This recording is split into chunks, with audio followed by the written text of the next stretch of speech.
This is the all-new 2026 Honda Passport Trailsport. With its long list of standard off-road equipment, is this finally ready to take on the big boys? Well, we brought it out here to our mountain test course to find out. That's coming up right now on Driving Sports TV.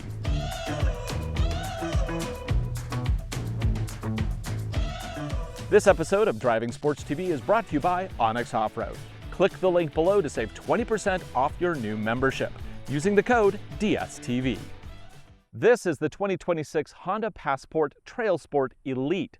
It comes fully loaded with a leather interior, advanced infotainment, all the tech that you would want, plus it also has underbody protection, recovery points, a new beefed up rear end drive unit, optional surround view camera system, and a new trail drive mode that is optimized for conditions like we'll find here at our mountain test course in central Washington state. This Trailsport Elite trim, like you see it here, is $55,270 US, including destination. Under the hood is a 3.5-liter V6 engine that produces a peak 285 horsepower and 262 pound-feet of torque. It is connected to a 10-speed automatic transmission. The all-wheel drive setup is Honda's second-generation iVTM4 with an upgraded rear drive unit. At this trim level, the standard wheel and tire package are 18-inch alloys wrapped in General Grabber all-terrain tires in a 275/60 R18 fitment. This also has the optional rock sliders installed. Those were an extra $915. The Passport is a two-row SUV built on a unibody chassis. It has loads of interior space and a rugged look on the outside. But is this just for looks, or can this vehicle really perform? Well, we're going to put it through a number of challenging trails here at our mountain test course to find out. And we're going to start with the Rattler. Okay, I have been waiting for this. The first time that I drove this was with Honda down in Puerto Rico, and they had built a number of courses, and they were fine, but they didn't really test the systems. They were basically just hills going up and down, not real challenging. Well, today I have brought this vehicle out to our mountain test course, and this is where I bring everything that comes with body armor and all-terrain tires and any semblance of off-road capability. We tested here. Now, it wasn't too long ago that I brought my 2024 Land Cruiser First Edition out here. And the Land Cruiser and this Passport, there's actually a lot of similarities. The wheelbase on the Land Cruiser is 112 inches. On this one, it's 113 inches. Ground clearance here, 8.4 inches. Land Cruiser, just a wee bit more. The one thing that the Land Cruiser does do much better is the approach angle. It has a 32-degree approach angle. This one, it's only 23 degrees. The biggest difference, of course, is that the Land Cruiser is a body-on frame with a rear solid axle. This is a unibody with independent suspension on all four corners. And will that make a difference? Wait and see. So I'm just going to pop this into drive, and yes, they do use push buttons on this vehicle. Not everybody loves it. I'm okay with it, though. And here we go. One of the big improvements with this vehicle is the new rear drive unit. They've optimized this actually for trails. Now, iVTM4 has always been a very good gear-driven torque vectoring system, but historically it hasn't really been that great on trails, and that really comes down to the programming and also the durability. Well, they've improved both of those aspects for this new Passport to the point where they say it doesn't even need extra cooling, which is interesting. Now, we do have a lot of drive modes here. The one we're going to focus on today is Trail. Trail is optimized for power shift, going left and right. It also brings up this really cool trail cam, which shows me not just wheel tracks, but also shows me overhangs on the sides to make sure that I'm not going to rub the chassis on anything. This is going to be our first test of the approach angle. Are we going to rub? Oh, a little bit. Brake over. Oh, yep, using those steel plates. Right, well, now let's set up for the Rattler here. And we are dragging. Oh, man. Right, so what I'm going to be listening for here is rubbing on the chassis, because I think that's going to be our biggest issue on the Rattler here. And if needs be, I can kind of try to roll up out of the trenches and get more on the berm, but we'll see what we need to do here. I'm just going real slow because I don't want to hit anything too hard. We do have underbody protection, but it's not complete on the underside. I don't really want to whack that rear diff too hard against a rock if I can avoid it. The suspension's doing a pretty good job here of this low speed rough road action, not too bad. The steering is also feeling very light, probably because I'm in trail mode. It really kind of optimizes everything for this kind of condition. And one thing that let me just take a brief moment and appreciate this steering wheel. This is one of the nicest feeling steering wheels in the business. I mean, the stitching is lovely, but really what it is this wrap. It's so soft. It actually reminds me of my Land Cruiser steering wheel, which I really, really like. I think this will wear really nicely, and I think a good steering wheel is underappreciated. So right here, this is a steep climb, and I'm just gonna try to march up it, and if I need to have more of a momentum run, we'll move to that. What you're looking for is power distribution front to back and side to side, if you can see it. I'm gonna take the hard line on the inside, gonna listen for any breakover issues, scraping. So far, no problem. Come on, you got this, you got this. Push it, push it, push it. Oh, I didn't want to go too hard because I didn't want to hit that breakover. Oh, there we go. Cool. Now, one thing this vehicle does excel at is turning radius. That's one thing great about these vehicles that have four-corner independent suspension. Just crank it over, no problem whatsoever. So now we're going to go down to the Sidewinder. That is going to really challenge that side-to-side power distribution a little bit more. We'll have to be very careful with our approach and breakovers because clearly we did scrape a bit on Rattler, and that is not a good sign going forward. The reason why myself and so many others love IVTM4 is because it can push up to 70% of available torque from the front wheels to the back. And beyond that, it can shift 100% to either rear wheel. This makes this system, on paper at least, extremely capable. Most other vehicles that are unibodies, like this one, use wheel braking so that they'll detect a wheel spinning, apply brakes, which will then shift power around the system. But when you have a torque vectoring system like this one, it can just say, hey, I want power over there. Boom, it's done. That's what you want. That, of course, does make this a more technically complicated, listen for rub, as well as a more expensive system to produce. Okay, we just had a little nose rub there, not too bad. Now here we have some cross stitches. This is always fun. So this section is a great opportunity to show the difference between the different drive modes. I'm going to go ahead and switch back to normal, and we're going to do these two ditches and look for wheel spin and what happens. So I'm just keeping throttle on. It is pushing forward, but it is a little slow to respond. So now let's do that again. Right, so now we're going to do it in trail mode and look for a difference.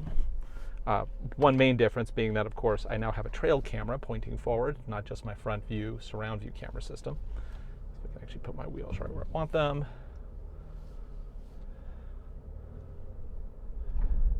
Again, I'm just keeping throttle in, but this time you notice we don't stop at all. It's constantly putting power back there, and that's what you want when you're on the trail. So we had very little wheel spin, but we had the power where we needed it. And that is what is so good about IVTM4. Oh, hey, use that rock rail on the side. Man, this thing is just dragging everywhere. Yikes. Let's take a quick look to make sure we didn't cause too much damage. You definitely scratched up that rock rail. How's the front looking? Wow, everything is just so low on this thing. Let's continue on.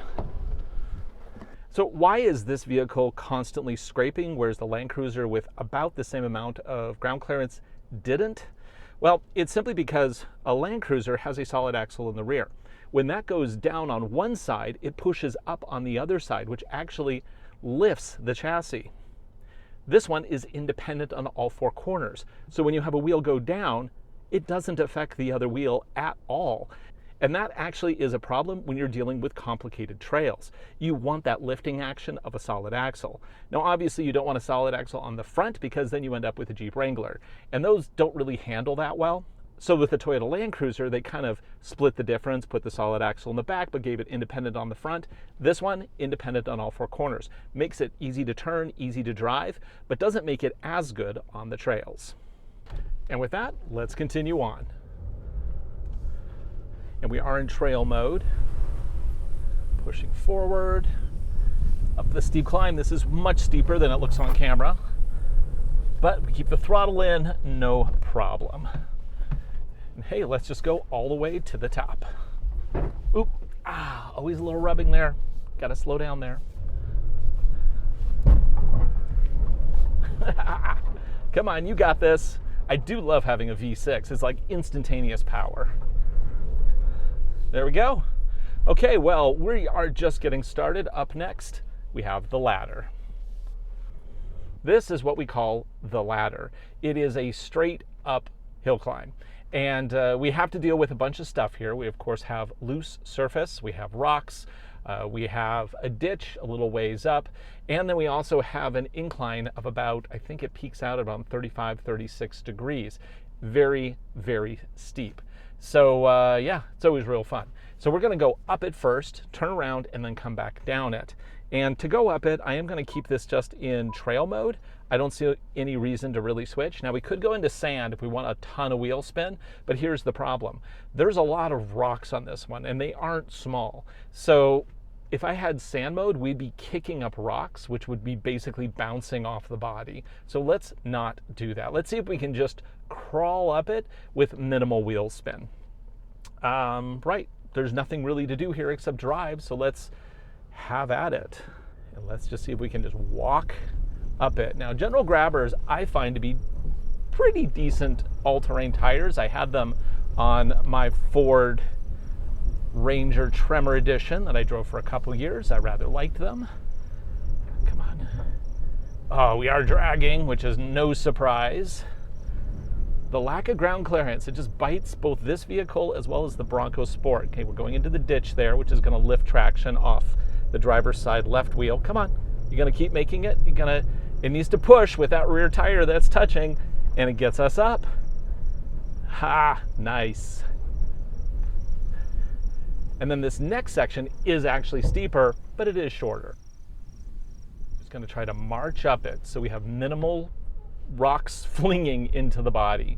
But we do have to have a little momentum here, I think. Oh, we got lots of edge growing up. Oh, and we made it. Nice. Wow, the plants have really grown up here. So we're going to go over to the little lookout here, do a bit of a turnaround, and then we're going to go back down it. And the reason is because this has a hill descent control system, and we need to test that out. So this does have a standard 10-speed transmission, and the crawl gear feels decent. You know, it's not like a legit crawl, but it does at least let me have some control over the throttle. The way this system works is I basically hit a button down there. It then says hill descent control on. When it goes, it'll then trigger and it shows me my speed. So this is a 2 mph approach. It's actually pretty good. It kicks in very quick. Very often these systems are slow to respond. The brake action is very, very positive here. That's really nice, actually. And I do like that it shows me on the gauge cluster here how much speed we have. It really takes the guesswork out of whether or not the system is working at the speed that you want it to. Whoa, little lateral slide there when our driver front went into the hole. Oh yeah, this is doing a great job though. Those brakes super loud. That's how you know they're working. And of course, if I wanted to go faster, I could always hit throttle, but don't want to in this case. Oh yeah, there we go. Well, should we try going up the Anaconda? I'm going to try it but I don't think it's going to work out. And the biggest reason is the geometry. We are rubbing everything so far. And I feel like the Anaconda is just going to be too difficult for this. But I'm willing to give it a try. Clearances are going to be an issue even right here. And then once we get up into the trail, we just have more clearances to worry about. So I'm going to do an attempt. We actually have more filming to do with it. And I don't want to like dent anything, obviously. These cars just got in the fleet. Other journalists are waiting for it. They don't want me to damage it. So I am going to, I think, give it 2 attempts, and we'll see how it does. If it can't crawl up this with minimal fuss, i.e. not flinging rocks out, then we're going to call this one good. Vehicles like this that don't have like, you know, splash guards on them or body armor that kind of sticks out of the sides. Like my Land Cruiser has rock sliders that actually stick out the sides a little bit. That protects against rocks hitting the side of the body. This one doesn't have that. The rock rails are tucked underneath, which looks good because it's a very clean install, but it doesn't help with that extra stuff that you kick up. So I'm going to go ahead and turn off hill descent control. That's off. Making sure we're still in trail mode. We are. I don't want to go into sand mode because, again, I don't want to flick these rocks up. Go into drive. Let's just see what it does. Again, I'm just going to go super slow here. I know you want me just to gun it and slam it up it, but that doesn't prove anything. If you just use momentum, not only do you risk extreme damage to your vehicle, it also doesn't prove anything. Anything can do something once. Oh, traction is, oh. Wow, we're really close. I wonder if I can give this just a little bump. Let's roll back just a little bit. Whoop, slippery. So we can get over this ridge with a little bump. This is always the hard part. Okay, let's reverse just a little bit more, give it a little bit more of a run up. Again, don't want to do too much. Don't want to fling a boulder or a rock or a pebble into the wrong spot. A little more throttle.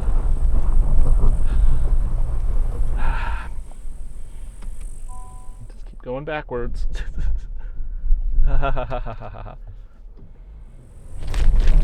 Seriously? Oh, now we're flinging boulders. Ah, man, this is the tricky part.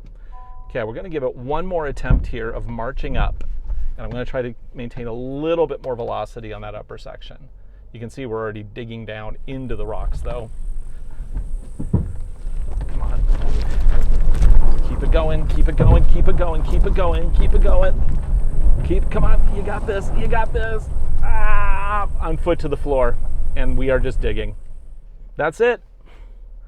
It is good, but it's not good enough. Sorry, Honda.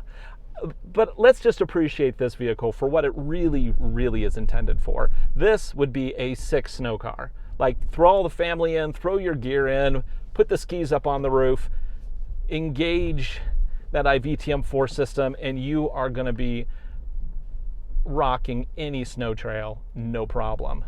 When you start getting into, you know, like these more deeper ruts, articulation issues, stuff like that, that's when you start to have problems with it. It just doesn't have the articulation to really make it work. Could I air the tires down? Yes. Could I do so many other things to try to get this up that?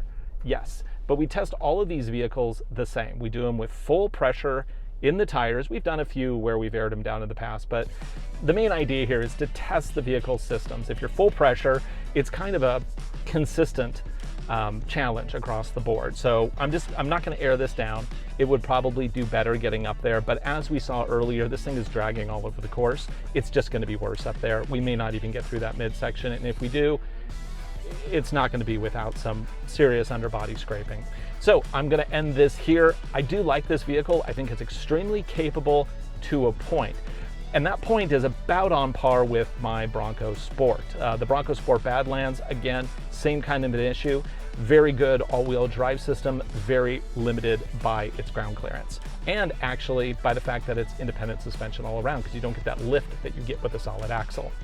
For Driving Sports, I'm Ryan Douthit. Thanks for watching. Be sure to like, subscribe, share videos. We make them for you. I hope you enjoy them, and I hope you enjoy this mountain test course run with the 2026 Honda Passport Trailsport Elite.